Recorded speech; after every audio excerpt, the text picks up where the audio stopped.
Lord. இயேசு கிறிஸ்துவின் நாமத்தினாலே யாவருக்கும் ஸ்தோத்திரங்கள். இந்த புதிய வருடத்துல கடந்த அந்த 31 நாட்களும் ஜனவரி மாதம் முழுவதும் கர்த்தர் நம்மை கண்ணின்மணியை போல பாதுகாத்து நம்மளை செம்மையாய் நடத்தி வந்தார். இந்த 2வது மாதம் முதல் நாளுக்காக நான் கர்த்தரை ஸ்தோத்திரிக்கிறேன். இந்த மாதத்தை கர்த்தர் நமக்கு கொடுக்கிற வாக்குத்தத்தம் என்னன்னு நீங்க பாத்தீங்கன்னா, பெருக்கத்தின் மாதம். இந்த மாதம் நம்ம அத்தனை பேருமே பெருக போகிறோம்.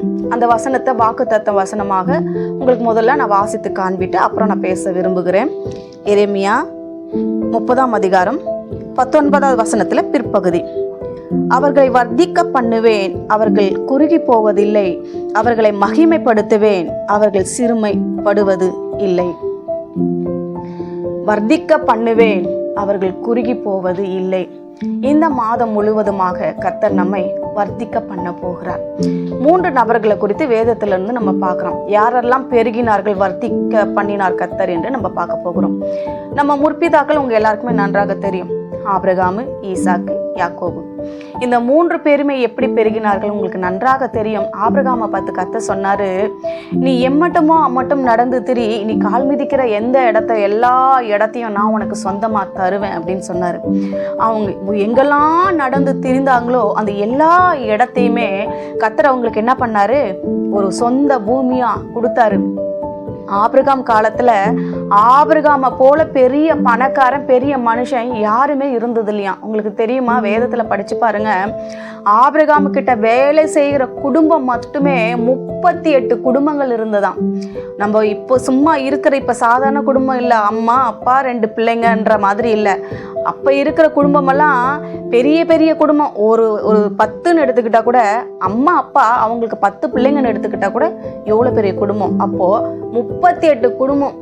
அவங்களுக்கு எந்த அளவுக்கு பெரிய ஒரு வசதியான ஒரு குடும்பமா இருந்திருப்பாங்க. இப்படிதான் கர்த்தர் ஆபிரகாமை ஆசீர்வதித்தார். 2வது தகப்பன் யாரு? ஈசாக்கு. ஈசாக்கு பாத்தீங்கன்னா பஞ்ச காலத்துல விதை விதைச்சாரு. அவர் அதை 100 மடங்கு பலனை பெருகும்படியாக கர்த்தர் செஞ்சாரு.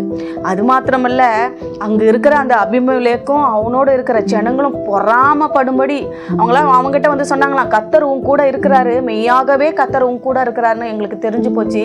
ஏன்னா எங்களை காட்டிலும் நீ பெருகி போயிட்ட, எங்களை பார்க்கலும் நீ என்ன பண்ணிட்ட, பெரிய மனுஷன் ஆயிட்ட, இடம் கொள்ளாமல் போக மட்டும் ஆசீர்வாதம் உனக்கு வந்துருச்சு அப்படி சொல்லிட்டு அபிமெலேக்கு அவங்க கிட்ட சொன்னாங்களாம். அப்போ பாருங்க, பொறாமப்படுற அளவுக்கு அவங்களை கர்த்தர் ஈசாக்க வர்த்திக்க பண்ணினார். 3வது தகப்பன் யாருன்னு பாத்தீங்கன்னா யாக்கோபு. கோலும் கையுமாக தகப்பன் வீட்டை விட்டு ஓடி போனார். ஆனா திரும்பி வரும்போது எப்படி வந்தாராம்? 2 பரிவாரங்களோடு திரும்பி வந்தார். பாருங்க, அவன் போகும்போது வெறும் ஒரு கொம்பு மட்டும்தான் எடுத்துக்கிட்டு அந்த இடத்த கடந்து போனான். ஆனா திரும்பி வரும்போது எப்படி ஆபிரகாம் காலத்துல ஆபிரகாம் மிகவும் பெரியவனா இருந்தான். ஈசாக்கு காலத்துல ஈசாக்கு பொறாமைப்படுகிற அளவுக்கு வளர்ந்தான்.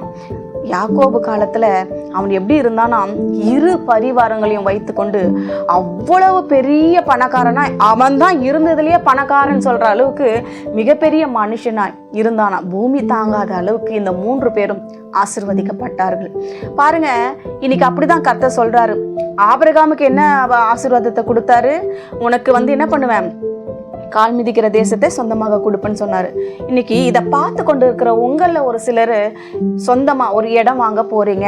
இதை கர்த்தர் உங்களுக்கு ஆசீர்வாதமா இந்த மாதத்துல வாய்க்க பண்ண போகிறாரு.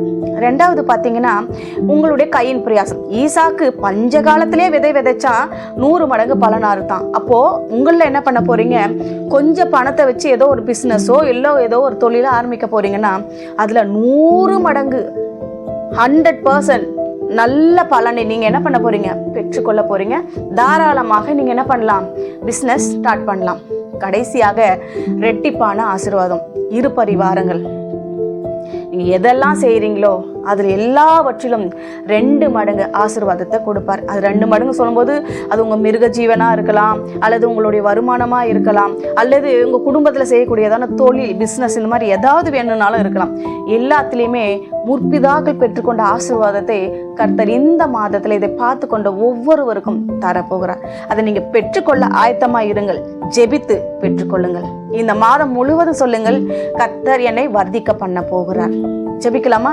நல்ல தகப்பனே, இந்த வேலைக்காக நன்றி செலுத்துகிறார். ஆச்சா, வர்த்திக்க பண்ணுவேன் என்று சொன்ன தேவன் ஒவ்வொருவரையும் இயேசுவின் நாமத்தில் நான் ஆசீர்வதித்து ஜெபிக்கிறேன்.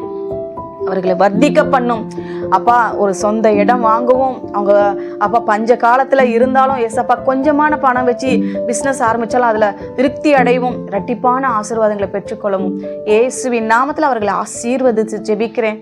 நல்ல தகப்பனே, ஆமென்.